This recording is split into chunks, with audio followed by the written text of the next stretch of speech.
bem-vindo, você, futuro oficial de apoio judicial do TJ de Minas, tudo bem? Vamos aqui então dando prosseguimento a essa disciplina de atos de ofício. Então essa matéria de atos de ofício, conforme informado, trabalha muito com a ideia de novo Código de Processo Civil, com o CPC, e trabalha também no final do conteúdo programático, como os senhores puderem ter percebido, trabalharemos também a ideia da Lei 9.099 de 95, isto é, a Lei dos Juizados Especiais Cíveis e Criminais no âmbito da Justiça Estadual. Então nessa aula a gente vai ter que buscar, não na lei, tá? Esses conceitos que serão trabalhados aqui, mas muitas dessas exposições, muitos desses conceitos buscaremos na doutrina. Na medida do possível, evidentemente, a gente vai relacionar tais conceitos com a teoria, tá? Para visualizar aí como que se dá efetivamente a prática que será exercida certamente por senhores quando forem aprovados nesse concurso. Então a gente vai trabalhar 3 itens aqui somente nessa aula de número 16, tá?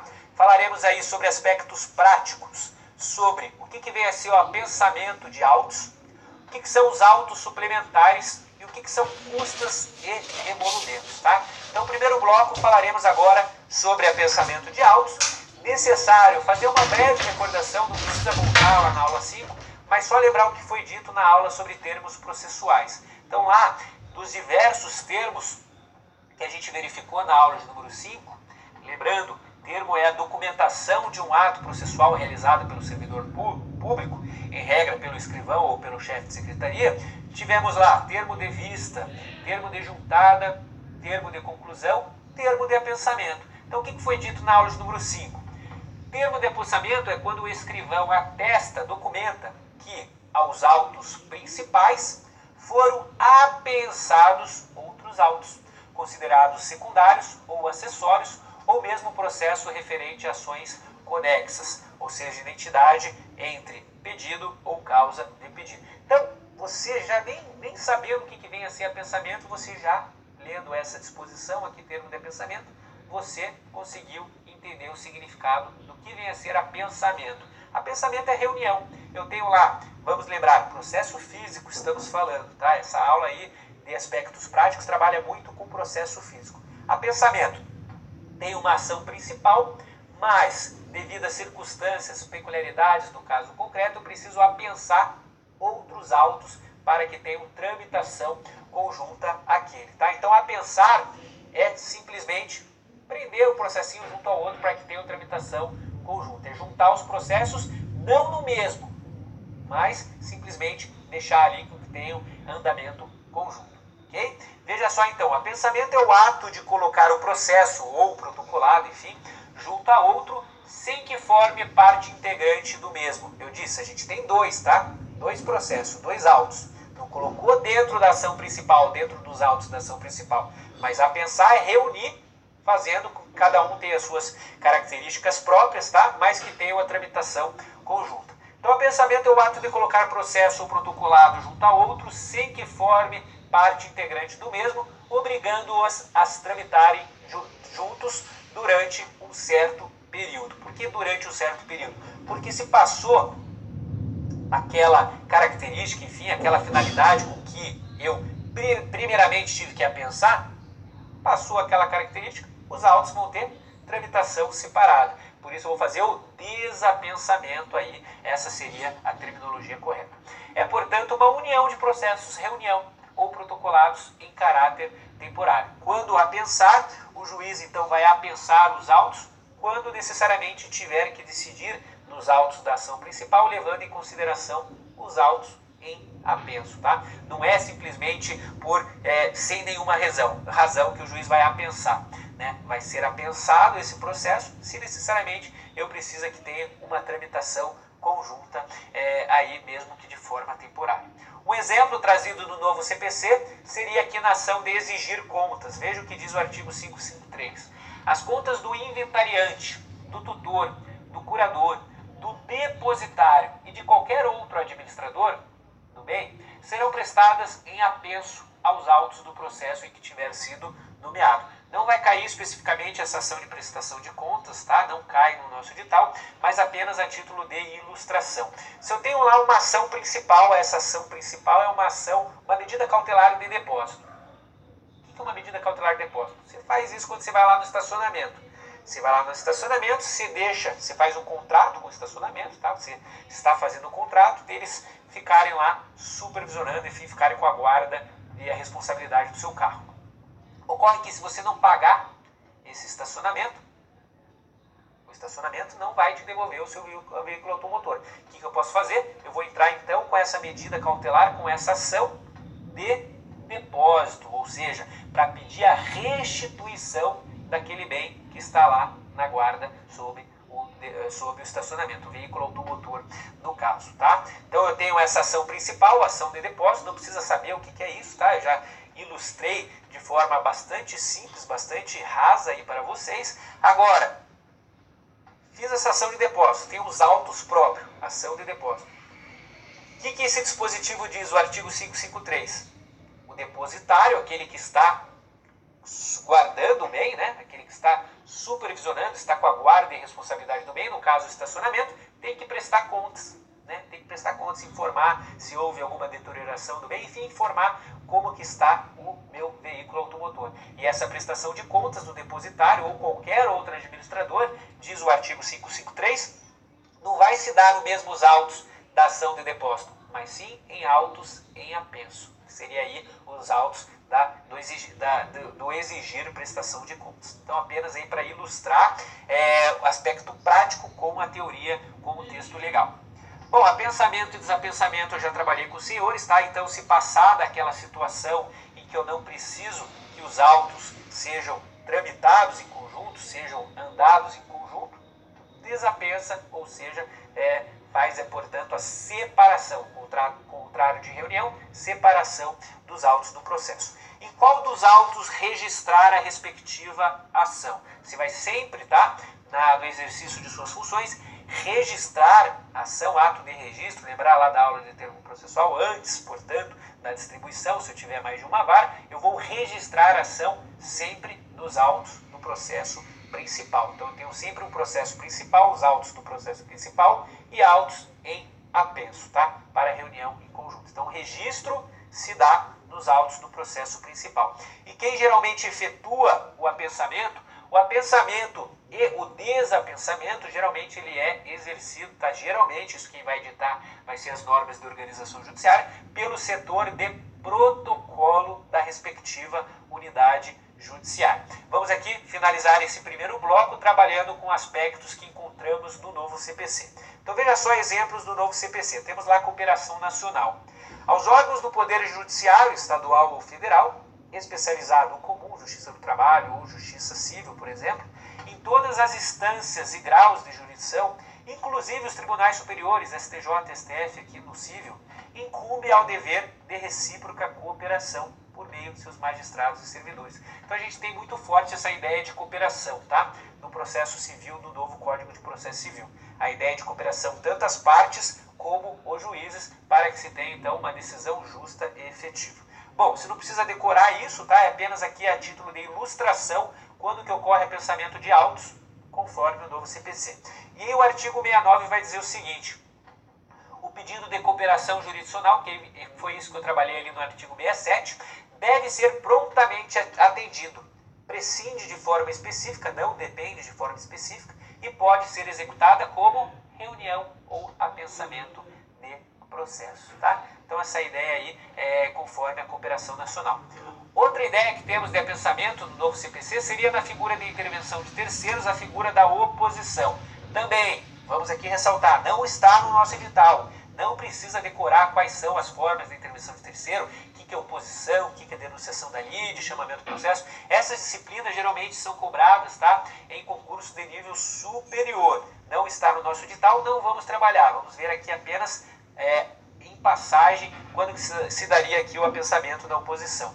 Então a oposição seria aquela figura de intervenção de terceiros quando quem pretende, do todo ou em parte, a coisa ou direito sobre que se controverte o autor e réu, poderá, até ser proferida a sentença, oferecer oposição contra ambos, né? Se estou lá discutindo a posse de um veículo automotor, por exemplo, a propriedade de um veículo automotor, daí tem o autor e o réu.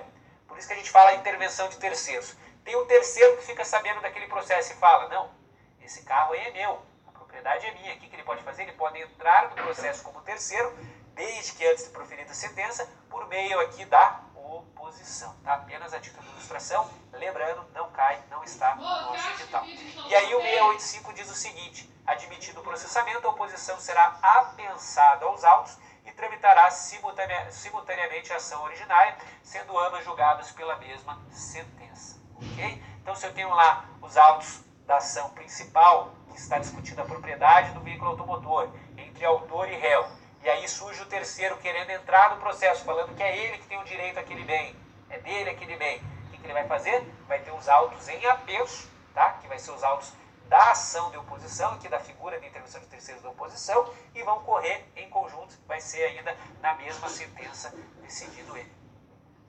Por fim, restauração dos autos. A gente viu lá, né, a característica dos autos suplementares, que também será objeto dessa aula, agora a segunda parte. Restauração de autos. Quando eu perco os autos do processo, perdi o processo, o que eu vou fazer? Vou fazer a sua restauração. E aí, o que diz o artigo 716? Julgada a restauração, seguirá os processos os seus termos. Parágrafo único. Aparecendo os autos originais, achou o processo. Nele se prosseguirá, sendo-lhe apensados os autos da restauração. Então a gente trabalhou que a gente tem lá restauração, ação de restauração de autos do processo. Se no decorrer dessa ação achou os autos do processo original, o que vai acontecer? A gente vai apensar ao processo original. Okay? Vamos agora falar um pouquinho sobre autos suplementares. Lembrar também da aula 5, quando discutimos termos processuais. Veja lá, já se falou em auto, né? A gente falou em auto, fala-se agora em autos no plural. Auto é a modalidade de termo. Termo processual, uma espécie, a gente teria lá o auto. Autos, por sua vez, é o conjunto dos autos e termos do processo. Seria o volume físico do processo. Tem os autos daquele processo, o volume físico, o conjunto de tudo o que acontece no processo, dos atos e, portanto, dos termos processuais. E aí, veja só. Os autos são conforme sejam os originais ou a sua cópia, denominados originais ou suplementares. Então, autos suplementares é a cópia do original. Os primeiros, os autos originais, se constituem dos atos e termos originais que compõem o processo. A petição inicial, a procuração, os documentos que instruem a inicial e outros que se juntam à resposta do réu, requerimentos das partes, enfim, todos os atos processuais.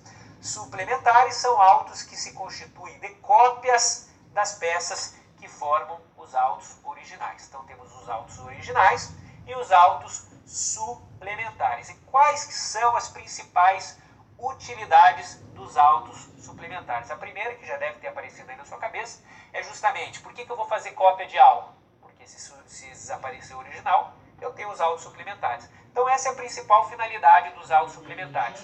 É ter as cópias, né, de tudo que aconteceu nos autos originais, para caso seja extraviado, eu tenho lá as informações todas desses autos suplementares. Essa é a primeira finalidade, talvez a finalidade com maior importância. A outra finalidade, execução provisória. Bom, se eu tenho uma sentença que transitou em julgado, o réu José perdeu. Não transitou em julgado. Execução provisória, não definitiva. Se fosse transitado em julgado, eu teria uma execução definitiva, né? Satisfação do direito de forma definitiva. Agora, se eu tenho uma ação que eu tive lá a sentença de primeiro grau, e aí a parte apelou, levou o recurso para o Tribunal de Justiça, Tribunal de Justiça de Minas Gerais, por exemplo. Se o recurso não for recebido no efeito suspensivo, sem efeito suspensivo, ou seja, não está suspensa a eficácia da decisão. Eu posso executar de forma provisória, de forma antecipada. E fazendo isso, o que eu vou fazer? Por que eu preciso dos autos suplementares? Porque aí a execução provisória vai nos autos suplementares e os autos do processo original vão continuar normalmente até que tenha um trânsito em julgado, até que tenha a decisão definitiva. Então, outra finalidade que seria a execução provisória. Também não precisa saber execução provisória e execução definitiva, porque não cai na nossa prova. Só apenas ilustrando por que eu preciso dos autos suplementares. Escrivão ou chefe de secretaria, os autos suplementares. Bom, a gente sabe que o escrivão ou chefe de secretaria, ele é o famoso diretor do cartório, seja vara civil, ou diretor da secretaria em grau de Tribunal de Justiça. Ele é o responsável pelos autos dos autos do processo. Fica lá com ele, não fica no gabinete do juiz. Quando vai para o gabinete, a gente fala que foi conclusos os autos, tá? Mas, regra geral, os autos do processo ficam lá na guarda e responsabilidade do escrivão ou do chefe de secretaria. Da mesma forma, isso vale tanto para as autos originais como para autos suplementares. A regra é que os autos suplementares não saiam, tá, sob a guarda do escrivão ou do chefe de secretaria. Da mesma forma, vai formando esses autos suplementares através de cópias fiéis às originais e o escrivão, o chefe de secretaria, vai rubricando, vai anotando aí no processo físico efetivamente. Exemplos no novo CPC sobre autos suplementares, a gente tem lá a primeira ideia de julgamento antecipado parcial do mérito. O juiz pode decidir parcialmente o mérito quando um ou mais dos pedidos formulados ou parcela deles mostrar-se incontroverso ou estiver em condições de imediato julgamento. Então veja só, se eu tenho uma ação de indenização por danos materiais e morais, eu entrei com essa ação e o réu diz o seguinte: não, eu acho que eu bati no seu carro, mesmo acidente de trânsito, eu devo danos materiais. Então eu tenho aí incontrovérsia desses fatos, danos materiais. O que o juiz pode fazer? O juiz pode julgar de forma antecipada, ou seja, antes lá do momento que seria a sua sentença definitiva, ele pode julgar antecipadamente, de forma parcial. Por que de forma parcial? Porque eu tinha duas questões para serem resolvidas: danos materiais e danos morais. Então o juiz julga de forma antecipada, tá? Aí o mérito, de forma parcial. E aí o que vai acontecer? A gente tem a outra característica dos autos suplementares, veja só, a liquidação e o cumprimento da decisão que julgar parcialmente o mérito poderão ser processados em autos suplementares a requerimento da parte ou a critério do juiz, tá? Então se eu tenho um juiz falando o seguinte: condeno então o réu à indenização por danos materiais porque é incontroverso, julga parcialmente de forma antecipada o mérito, tá? O que ele pode fazer? Bom, mas ele não fixa valor. E aí a gente vai precisar liquidar esse valor, ou seja, dar um valor certo e exigido. E aí essa fase do processo de conhecimento, chamada liquidação de sentença ou cumprimento de sentença, também vale a mesma regra, se darão a critério do juiz dos autos suplementares. E por fim, a mesma regra vale aqui na relação à restauração dos autos, que, como a gente viu, é a principal finalidade dos autos suplementares. Então veja só, verificado o desaparecimento dos autos, eletrônicos ou não, pode o juiz, de ofício ou a requerimento, qualquer das partes, ou o Ministério Público, se for o caso, promover-lhes a restauração, a famosa ação de restauração. Parágrafo único, havendo autos suplementares, nesses autos suplementares que será prosseguido o processo até que se encontre os autos originais. Encontrando, o que vai acontecer? Fazendo uma analogia com o primeiro bloco, serão então apensados aos autos originais esses autos suplementares, esses autos da restauração aqui no caso concreto. Terceira e última parte aqui dessa aula, terceiro bloco, sobre custas e emolumentos. Então você veja, se você estiver aí com o edital em mão, a gente trabalhou 3 itens, tá, em uma aula só, aspectos práticos, portanto, que a gente consegue trabalhar em uma aula. Custas e emolumentos. Então a lei, o Código de Processo Civil não diz o que é custo e o que é emolumento. A gente precisa procurar na doutrina. A doutrina que eu escolhi aqui foi de Plácido e Silva. Veja só, segundo Plácido e Silva, custas designam a soma de despesas ou de dispêndios que se tem no andamento de um processo. Assim, são as despesas de forma geral do processo ou encargos decorrentes dele, desde que fixados ou tarifados, ou seja, fixados também de mesma forma em lei. Já o emolumento não. O emolumento, ele possui vocábulo genérico no sentido de toda retribuição devida ou vantagem concedida a uma pessoa, além do que fixamente percebe pelo exercício de seu cargo ou ofício. Assim, são taxas cobradas ou devidas pelos serviços prestados, além de outras contribuições atribuídas ao ato, pagas de outra maneira. Tá? Então, essa é a diferença, segundo Plácido e Silva, custas, despesas. Tá? Emolumentos, retribuição devida, além do salário, enfim, do percebimento que faz o auxiliar da justiça. Emolumento é decorrente de uma atividade própria e específica. Essa, portanto, a diferenciação entre custas e emolumentos. A gente vai ter a palavra emolumento aparecendo em diversas ocasiões no nosso novo Código de Processo Civil. Eu separei aqui 3 para que fossem trabalhadas nessa sala. Veja só, exemplos no novo CPC. Gratuidade da justiça. Falamos um pouquinho sobre ela. A pessoa natural, física ou jurídica, brasileira ou estrangeira, com insuficiência de recursos para pagar as custas, as despesas processuais e os honorários advocatícios, tem direito à gratuidade da justiça na forma da lei. Então, se a parte comprovar que não tem como pagar as custas, despesas do processo, enfim, sem prejuízo do seu próprio sustento ou do sustento da sua família, ela vai poder requerer a gratuidade da justiça. E essa gratuidade da justiça compreende justamente os emolumentos devidos a notários ou registradores em decorrência da prática de registro, averbação ou qualquer outro ato notarial necessário à efetivação de decisão judicial ou à continuidade do processo judicial no qual o benefício tenha sido concedido. Então veja só, se eu sou proprietário, por exemplo, de uma vaga de garagem e essa vaga de garagem foi objeto de penhora, eu preciso averbar essa penhora no registro competente. Eu vou lá então no registro e a gente fala o seguinte, que os emolumentos que seriam devidos ao registrador, o cartório de registros competente, registro de imóveis aí no caso, nesse exemplo da vaga de garagem, eu deveria pagar uma taxinha para que fosse averbado. Evidente, nenhum cartório aí faz algo de graça. Com exceção da gratuidade da justiça, que compreende aqui também esses atos, tanto de cartório como de registro.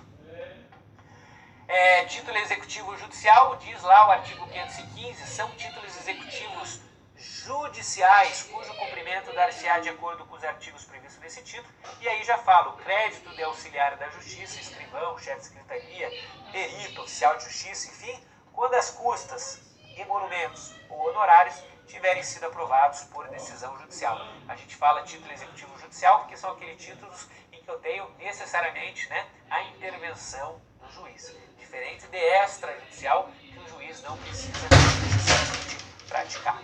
Então, outro exemplo, também como temos títulos executivos judiciais, temos títulos executivos extrajudiciais. São títulos executivos extrajudiciais, a certidão expedida por serventia notarial ou de registro relativos a valores de emolumentos e demais despesas devidas pelos atos por ela praticados, fixados nas tabelas estabelecidas em lei. Então, portanto, é extrajudicial porque não foi o juiz que fixou aquele valor dos emolumentos, mas sim a própria tabela lá do juízo, ok? Então são essas aí as considerações que tínhamos que fazer sobre esses aspectos práticos.